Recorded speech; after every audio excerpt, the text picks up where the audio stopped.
Mesdames et messieurs, merci de choisir Canal Congo Télévision pour vous informer et bienvenue à cette grande édition du journal qui part de la province du Nord Kivu où 5 personnes ont été tuées et plusieurs autres blessés. Tel est le bilan de l'attaque de présumé ADF la nuit de mardi à ce mercredi 13 juillet en plein centre-ville de Beni au quartier Rwangama dans la commune Nbeu, nous dit notre correspondant sur place à Beni, Gina Ivoga. Rebelle de l'origine ougandaise appelée ADF a encore tué en ville de Beni, dans le centre dans les quartiers appelés quartier Païdon, à Céline Kitaromba. L'ennemi ADF, les sanguinaires, a pu encore égorger jusque-là 5 personnes dont leur corps sont maintenant retrouvés.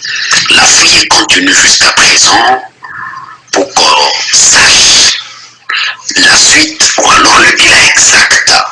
Le signal, selon le chef de cette avenue, de cette cellule, la disparition d'autres personnes qu'on va baisser, lister, le blessé également et d'autres objets de valeur emportés selon notre source. Les rumeurs étaient déjà dans l'entité à partir de 18h-19h. Et les gens ont commencé à prendre fuite vers les contrées estimées sécurisées. Ce vers que l'ennemi a commencé à décapiter les femmes, hommes et enfants. Signalons tout de même que c'est à quelques mètres de l'état-major général de l'opération Sokola, au niveau de ce qu'on appelle communément ici à Païda 5. Un militaire qui était dans ces quartiers a essayé de décapiter des coups de balle et il a vu ses cartouches épuisées puis prendre fuite. C'était pour lui peut-être de vouloir alerter ses compagnons afin de venir en aide. La source précise qu'aucune aide n'est venue jusqu'à ce que l'ennemi lui-même s'est retiré du lieu sans être inquiété. Il continue à se demander la question si cet ennemi a toujours été Satan ou un esprit pour qu'il ne soit pas toujours attrapé ou vu. Il faut le dire que la société civile continue à interpeller les autorités afin de tirer l'attention beaucoup plus aussi sur l'ennemi qui a beaucoup duré longtemps et qui fait des dégâts, voire même des incendies, qui pousse même l'AFEC de Beni Butembo Lubero en suspendre tout mouvement d'import et export, ce qui cause même jusqu'à présent, nous le signalons bien, des conséquences néfastes sur la population, d'où la hausse de tout le prix et de tout le bien. D'où le carburant ou un litre d'essence maintenant même s'achète à Beni Butembo en 5000 francs congolais. Parlons de la 51e assemblée plénière du Forum parlementaire de la communauté de développement de l'Afrique australe qui se tient à Lilongwe au Mozambique. Il s'est tenu ce mercredi une session extraordinaire de présidents des assemblées nationales des États membres consacrée à la crise sécuritaire en République démocratique du Congo et au Mozambique. Autre détail avec Gisèle Olivier Toko. Il s'est tenu au cours de la séance plénière de ce mercredi 13 juillet à l'Assemblée plénière du Forum parlementaire de la Communauté de développement de l'Afrique australe, FP-SADC, une réunion extraordinaire des présidents des Assemblées nationales des États membres, a indiqué le président de l'Assemblée nationale de la RDC et président de ces assises. Christophe Mosso a évoqué le déploiement d'une brigade d'intervention rapide constituée uniquement des soldats venus des États membres de la SADC. Pour lui, il y a nécessité d'intervenir en RDC, État qui, par sa position géographique, dispose de beaucoup de richesses. S'il y a la paix, nous pouvons développer l'Afrique avec les ressources de chaque État et la mise en commun de certaines ressources, notamment les ressources énergétiques dont le pays possède d'importantes ressources. Qui nous demande de retourner à cet état d'esprit pour contenir les La République démocratique du Congo a annoncé le boycott de la rencontre d'octobre prochain à Kigali sur cette question. Cela mettra le terme que la RDC peut se prendre part à cette assise. Merci au gouvernement de Christ.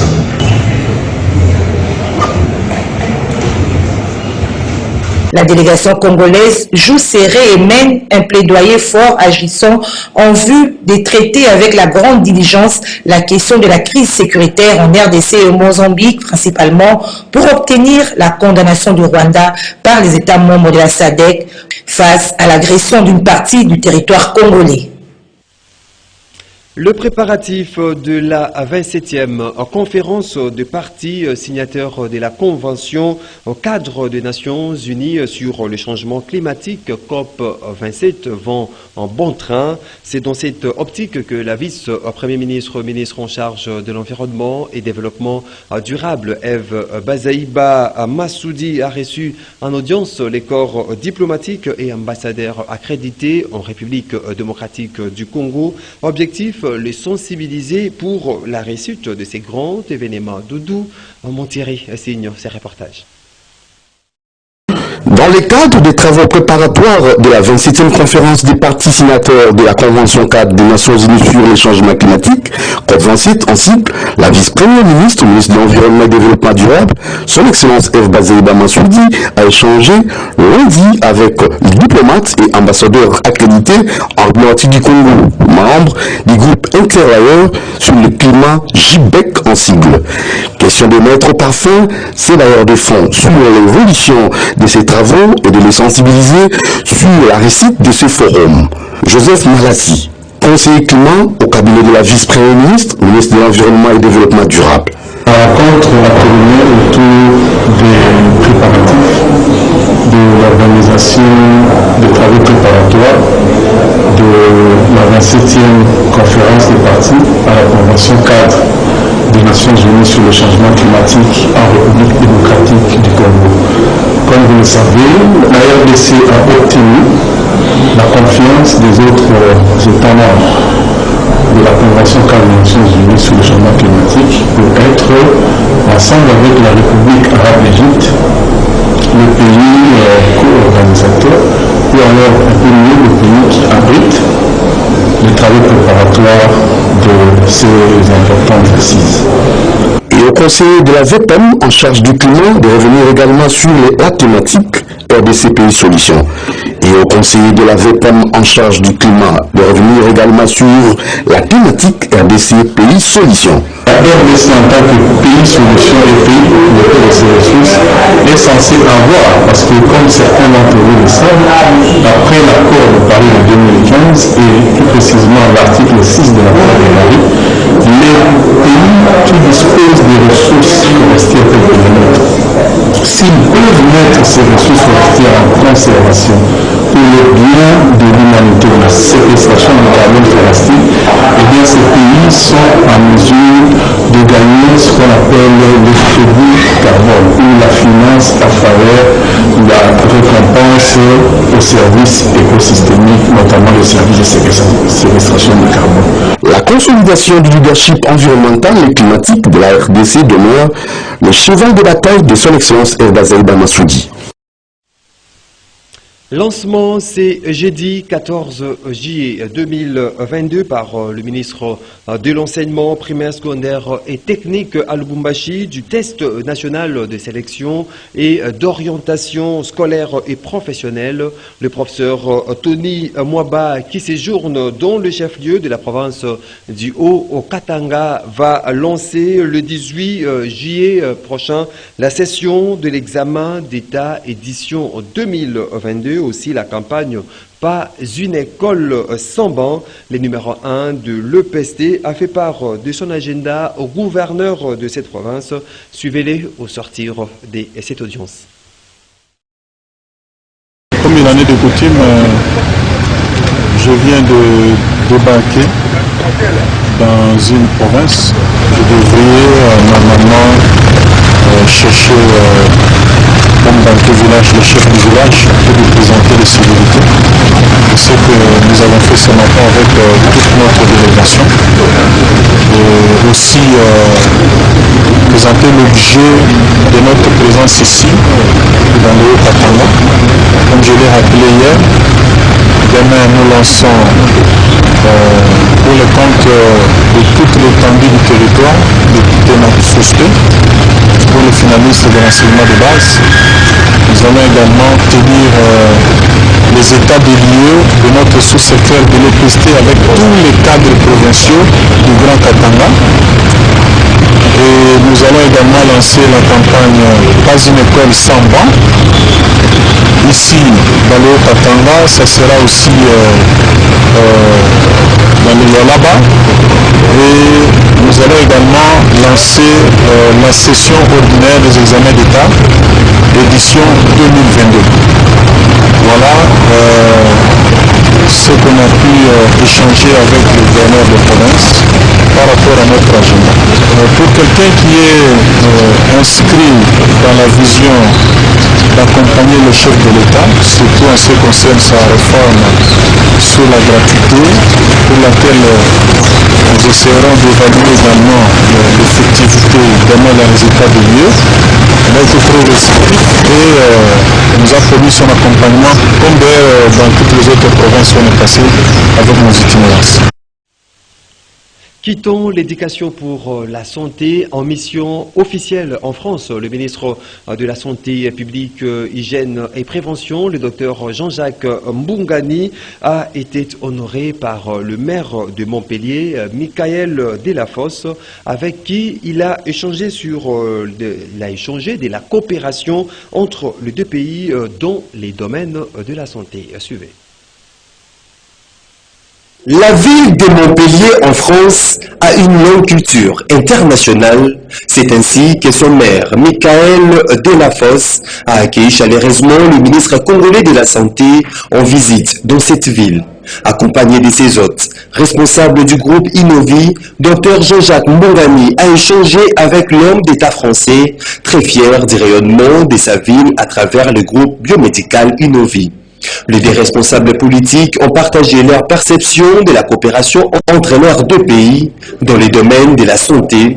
Le maire a présenté Montpellier comme un centre d'excellence ayant la plus vieille faculté de médecine du monde et s'est dit également très fier d'avoir accueilli le ministre de la Santé de la RDC, Dr Jean-Jacques Mbungani, après avoir été honoré de la visite bien avant du Dr Denis Mukwege. La situation de la RDC a aussi été au menu de discussion entre les deux personnalités, occasion pour le numéro 1 de la ville et Roltaise de s'informer sur la mise en œuvre de la couverture santé universelle auprès du ministre Mbungani. Le maire de Montpellier dit comprendre la difficulté qui émaille la réalisation de cet ambitieux programme social, un programme qui a pris 60 ans à la France pour être opérationnel dans les modèles actuels. Quant à lui, le ministre congolais de la Santé publique, Hygiène et Prévention a indiqué à son interlocuteur de la municipalité de Montpellier que la RDC a ouvert ses portes à toutes les initiatives qui permettront de relever les défis du bien-être de sa population. C'est la raison d'être de sa visite au plateau technique d'analyse biomédicale de Innovi International pour se rassurer que l'offre de cette entreprise est à la hauteur des attentes du peuple congolais. Les successeurs de Isato Nzege, ex-gouverneur de la province du Nord Ubangi, qui avait démissionné de ses fonctions, est connu. Il s'agit de Mobulu Malo Ndimba, le petit-fils du maréchal Mobutu. Ce candidat indépendant a obtenu 11 voix sur un total de 18 députés provinciaux qui composent l'organe délibérant du Nord Ubangi à l'issue de l'élection de gouverneur et vice-gouverneur tenue mardi 12 juillet à Guadolité. Les points avec Ange Niango depuis la ville de Guadolité. Mardi 12 juillet 2022, date tant attendue par les filles et fils du Nord Ubangi pour l'élection de gouverneur et vice-gouverneur. 6 candidats étaient en lice pour briguer un seul poste de gouverneur. Déjà tôt le matin, les alentours de Moten-Zekele, où doit se tenir la plénière consacrée au vote, étaient quadrillés par les éléments de la police et FRDC ainsi que certains endroits publics. L'arrivée du président de l'Assemblée provinciale a permis les débuts effectifs de la plénière avec 3 points à l'ordre du jour. Tous les 18 députés provinciaux qui comptent l'Assemblée provinciale du Nord-Ubangi étaient donc présents à l'hémicycle. Après la lecture du PV de la précédente plénière par les rapporteurs, la salle de l'hémicycle est transformée en bureau de vote. Devant les journalistes et les observateurs accrédités, vit le tour du vote proprement dit par les députés provinciaux. Puis les bureaux de vote s'est transformé en bureau de dépouillement. Et les résultats provisoires de ces dépouillements se présentent de la manière suivante. Basile Balobila, candidat indépendant, 1 voix. Marcel Bederenzombi, 1 voix. Achille Kondogouda, 2 voix. Setia Lekete, 0 voix. Marie-Claire Kengo, 3 voix. Et enfin, Malo Mobutu Ndimba, 11 voix. Ainsi, la CENI proclame provisoirement Malo Mobutu Ndimba gouverneur du Nord-Ubangi pour succéder à Isato Nzege qui avait démissionné de ses fonctions. Les résultats définitifs sont donc attendus dans les tout prochains jours par la Cour d'appel du Nord-Ubangi. En société, les familles des agents de l'ONATRA occupant l'immeuble situé sur l'avenue de Flambeau au quartier Beaumarchais dans la commune de Barumbu sont privés d'eau. Les agents de la Régie des eaux leur ont coupé l'eau. Motif, l'accumulation de factures non payées depuis 2 mois. Suivez. Ils étaient à couteau tiré dans la famille de ce mercredi 13 juillet 2022. Les membres des familles et dépendants des agents de l'ONATRA habitant l'immeuble situé sur l'avenue des Flambeaux, numéro 73, au quartier Barumbu, et les agents de la Régie des eaux communes au recouvrement. Ces derniers voulant à tout prix interrompre l'eau des robinets, motif le non-paiement des factures mensuelles. Cependant, ces épouses et enfants des agents de l'ONATRA, ne voulant pas être privés de leurs droits à l'eau potable, ont manifesté la résistance. Hélas, l'eau a été coupée. Les robinets de cet immeuble de l'ONATRA ne font plus couler de l'eau. Et une situation difficile pour les occupants qui n'ont plus d'autre solution que recourir à ces tuyaux endommagés de la Régie des eaux traversant l'intérieur d'un caniveau.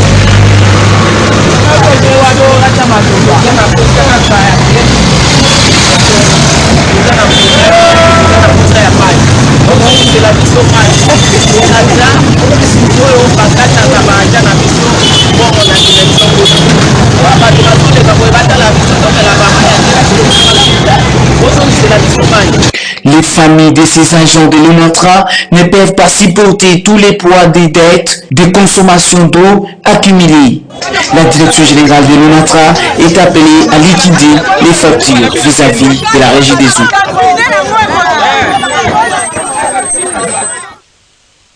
Page noire dans ces journaux. 7 mois après son assassinat à Kinshasa, la capitale, enfin, Francis Abilio Kidibi a été conduit en sa dernière demeure à la nécropole entre ciel et terre le mardi 12 juillet 2022. C'est là après les derniers hommages rendus à sa mémoire par la grande famille Kisombe et leurs amis et connaissances à l'esplanade de l'hôpital du cinquantenaire Jean-Robin Smokolo.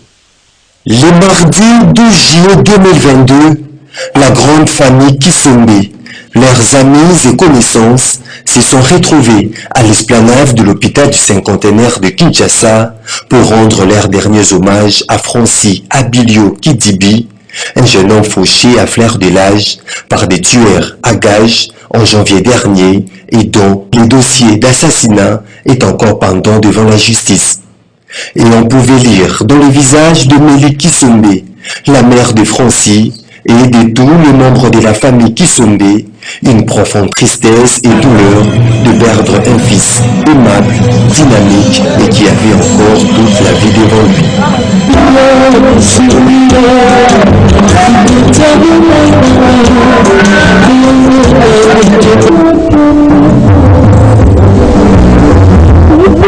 Juste après les dépôts des gerbes de fleurs et les recueillements devant le cercueil contenant les corps sans vie de Francis Abilio, Pitso Massamuna a pris la parole pour dire les mots de la famille. Aujourd'hui, toute la grande famille est réunie ici présente. Et au nom de cette grande famille, nous vous remercions tous particulièrement de nous avoir accompagnés durant tout ce long moment pour notre tragédie. La tragédie n'est pas finie, mais nous devons aller de l'avant. Nous sommes des croyants, nous sommes des chrétiens. Nous nous reposons entre les mains de Dieu. C'est pourquoi nous vous remercions tous particulièrement de votre présence, de votre soutien, tant moral que matériel. Vraiment, vous avez été d'un grand cœur. Vous nous faites une belle famille. Vraiment, tout ce que je peux vous demander, à vous mes frères, à vous les amis, et à nous les parents de Francis, de nous remettre entre les mains de Dieu. C'est la justice de Dieu qui triomphera. Nous nous remettons à la justice de Dieu. Merci. Et avant la levée du corps pour inhumation, c'est par une prière dite par les révérends pasteurs Jean Bosco Kindomba s'est clôturée cette cérémonie d'hommage à Francis Abilio qui repose pour l'éternité à la nécropole entre terre et ciel et océan. Et après l'inhumation, la famille a offert un bain de consolation à tous ceux qui l'ont accompagné à conduire Francis Abilio en sa dernière demeure. C'est sur cette note de tristesse que nous mettons un terme, mesdames et messieurs, à cette grande édition du journal. Merci à vous de l'avoir suivi.